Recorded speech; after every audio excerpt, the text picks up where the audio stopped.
Welcome to the HerbmanT podcast, where I'm your host, HerbmanT.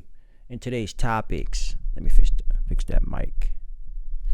Today's topics are going to be blood clots, urinary and fecal incontinence, and much, much more. Thought I had this problem fixed, but I guess not. That's better. A little nub in the back. All right. First things first. If you want to support the podcast, check out my website. You can, if you want to work one-on-one with me, book a consultation. You can do this by going to my website, www.HerbmanT.com. Wait for it. Nothing. Perfect. Yeah, www.HerbmanT.com. Go to book online. If you want to check out my ebooks or get some merch, have 2 ebooks available: Detox and Heal, Herbal Cheat Sheet 101, then some t-shirts. If you want to support the podcast, head over to HerbmanT.com. HerbmanT.com. Either become a podcast supporter tier 1 or podcast supporter tier 2. You can also CashApp me. I will have my CashApp information in the description on YouTube and Facebook. Now to the topics of today. I tell you what, I started running again, and I'm a little tired. From that. Not only that, it is pretty late.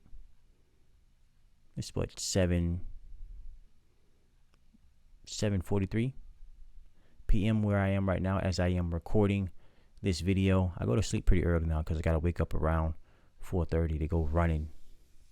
So basically, I'm just running now. Got to get back in shape. Got to get that heart health together.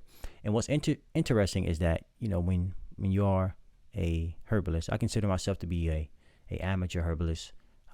Knowing what herbs that can help you to improve, let's say, heart health or just health in general, is great to give you that extra boost in your workout journey.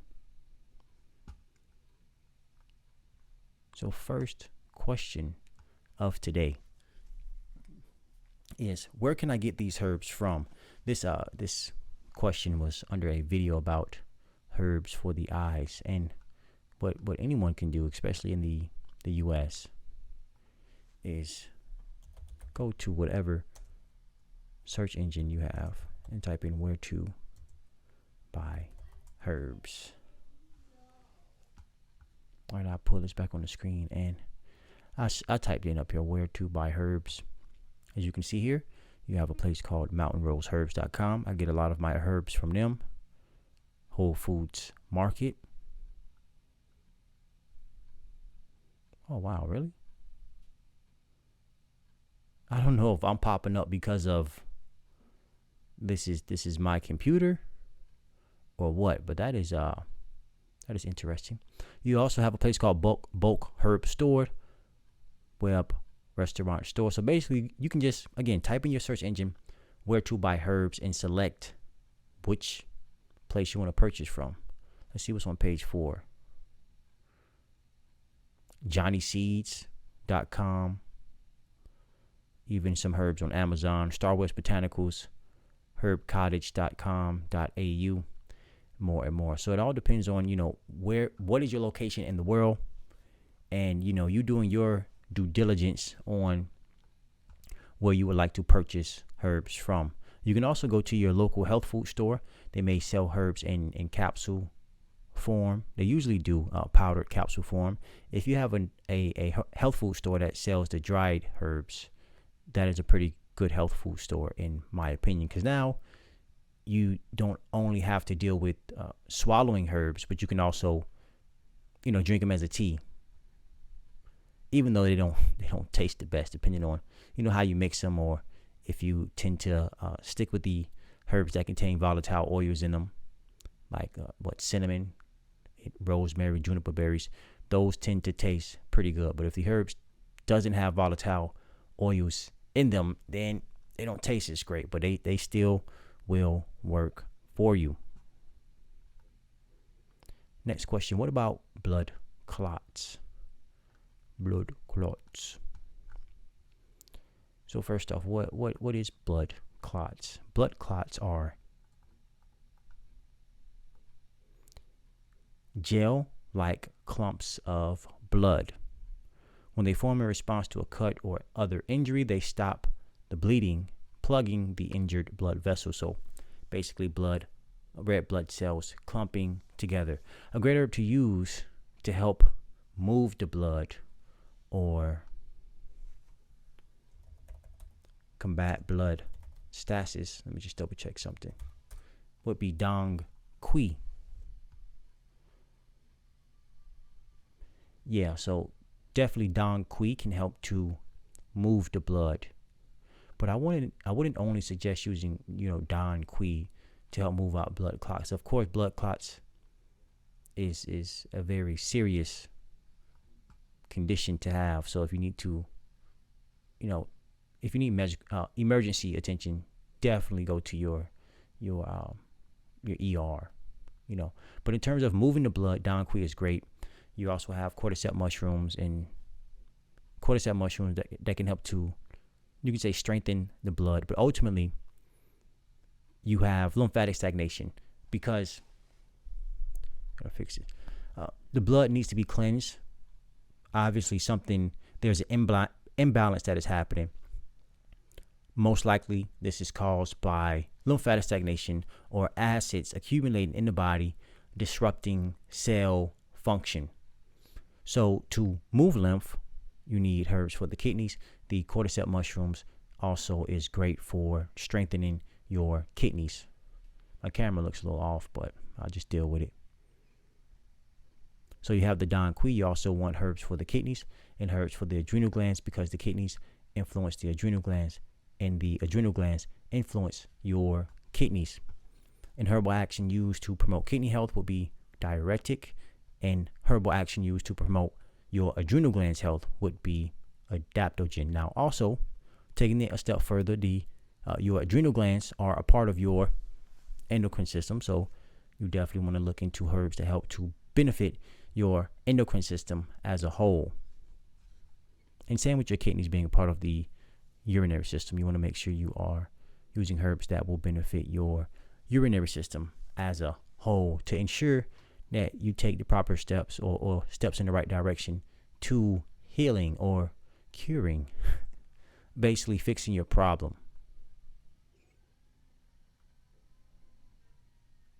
Next question.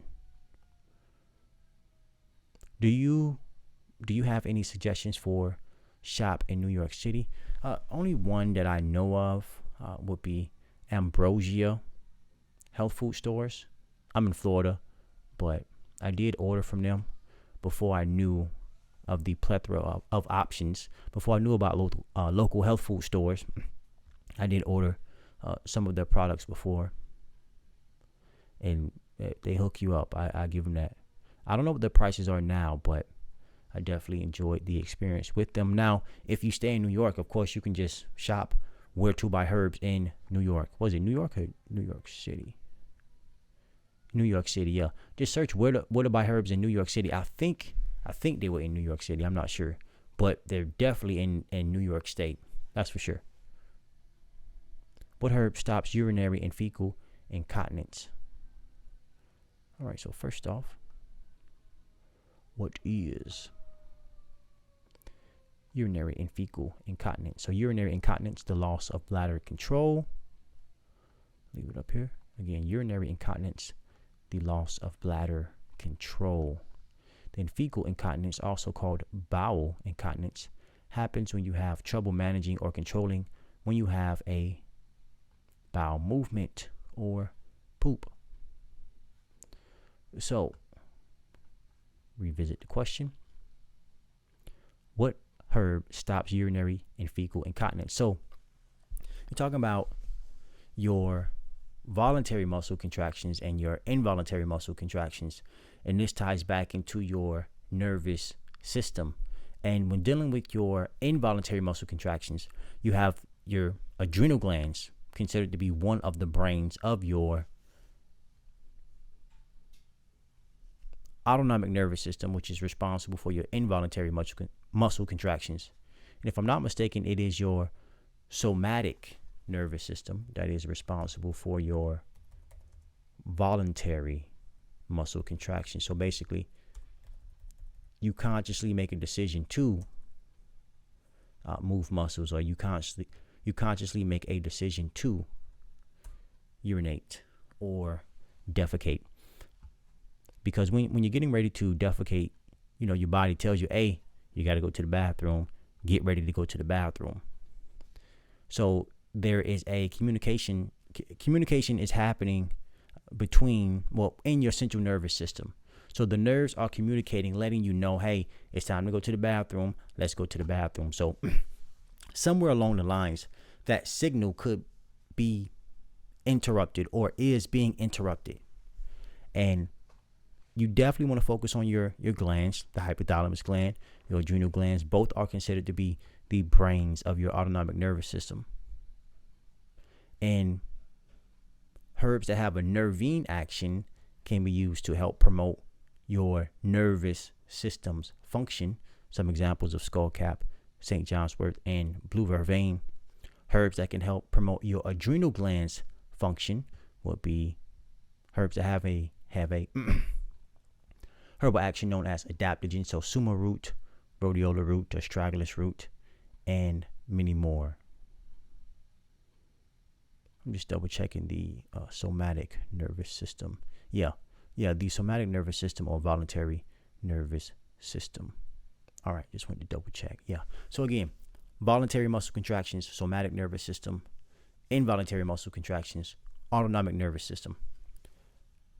Herbs that have a nervine action tends to affect the nervous system as a whole. So it affects your central nervous system, autonomic nervous system, somatic nervous system, etc. It affects it all. So there's not, according to what I know right now, I'm sure there is out there, but I'm not aware of a herb that will specifically or only affect the somatic nervous system or only affect the autonomic nervous system. But a way to start to fix the problem would be to balance back those nerves. Your nerves could become imbalanced due to stress. If you are stressed out, the adrenal glands will begin to overwork. Funny how that is. The adrenal glands deals with your fight or flight response, and so does the hypothalamus gland. So if you're continuously under stress, the adrenal glands will become weak. The hypothalamus could become weak. Now signals are not making its way from point A to point B, causing a disruption in cellular function. So incontinence. So you just can't control it. So on one end, yes, you want to bring balance to the nerves. On the other, there could be some inflammation involved. So marshmallow root, it has a demulcent action.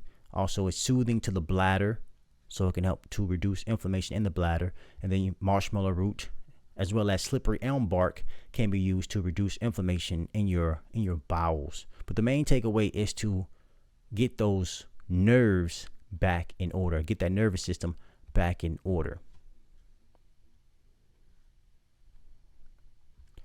Next question. I need this. Where can I purchase it? Yeah, just answer where you can buy herbs. Again, just search where to buy herbs in your local search engine. I did forget. I found out a spot in South Africa. If anybody in South Africa watching this, I got it from what I put in my phone as the South African plug. It's a site called takealot.com. Yeah, South Africa's leading online store. And apparently you can get a ton of stuff from Takealot. That's funny. Takealot. But I'll go ahead and put it on the screen for you so you can see it. If you stay in South Africa, it's called takealot.com. Hopefully they don't take a lot of your money. But takealot.com, if you stay in South Africa, check this site out for some really herbal formulas. The young woman, or the nice woman, showed me some herbal formulas for men that were on the site. I don't know her age. That's why I switched it and said the nice woman. Next question was, how do I move it out through the lymphatic? So some takeaways for moving lymph. The first way to move lymph is to move your body. Get off the couch. Stop watching Netflix all day. Stop staring at your phone. Go outside and walk. Or if you want to watch Netflix all day and you want to stare at your phone, do it while jumping on a rebounder. All right, so the first step is to move. You can also get massages as well to move lymph in order to promote the elimination of some unwanted substance that is in your body. The second way is to consume something. So you can foods or herbs. So really it's just two ways. So movement and consuming things. So foods, fruits, berries, and melons will help to promote the movement of lymph. Fruits, berries, and melons, mangoes, apples, pears, etc. And then you have herbs known as alterative, herbs that have a alterative action, and herbs that have a diuretic action will help to move lymph. Also diaphoretic. Let me just double check. So herbs that will help to promote sweating. Herbs that will help promote sweating. So some examples of herbs that have a alterative action, diaphoretic herbs, would be burdock root and cleaver's herb. Again, burdock root and cleaver's herb can be used to help promote the movement of lymph itself. Herbs that have a diuretic action would be the marshmallow root, again, as well as couch grass can be used to help promote the kidneys function. Couch grass can be used to break up kidney stones. I can't think of any herbs that are used to help promote sweating off top. It's been a while since I looked into those, since I sweat so naturally. But to move lymph, again, is movement, and you want to get your really eliminatory organs working properly, specifically the kidneys and your skin. Some great herbs to help strengthen the skin, promote the skin's function would be horsetail herb and gotu kola. All right, last question: how to remove bags from under your eyes? So definitely herbs for the kidneys, herbs for the skin. So moving lymph, because it could be just fluid building up under the eyes, and if it's a fluid imbalance, you want to focus on your kidneys and adrenals. It could be fats, fatty deposits building up under your eyes. If that's the case, again, you want to focus on your kidneys and adrenals as well as your skin, because the lymphatic system deals with moving fat around, out, through the body, etc. So again, the lymphatic system is responsible for your fat, so you want to get that up and moving so these fats can be moved to where they want to be. Also, going back to the adrenal glands, it is a part of your fight or flight response. Fats cushion things, so if you're really inflamed on the inside, you may have an accumulation of fats to help soothe the inflammation, to help bring that down. So you definitely want to reduce stress. But again, to get rid of the bags under your eyes, it's as simple as promoting detoxification, and that's really to correct any problem you're having. How do you promote detoxification? Well, detoxification simply means to remove waste. We do that naturally, and we just need to promote it. How do we promote it? We move lymph. Key ways to move in lymph: movement, consumption of fruits, berries, and melons, as well as herbs to help inspire tissue function, because herbs are for structure, functions, and fluids, so they are real tissue specific. But that is all the time I have for today. Thank you for watching today's episode of my podcast. Enjoy the rest of your morning, afternoon, and or night. Peace.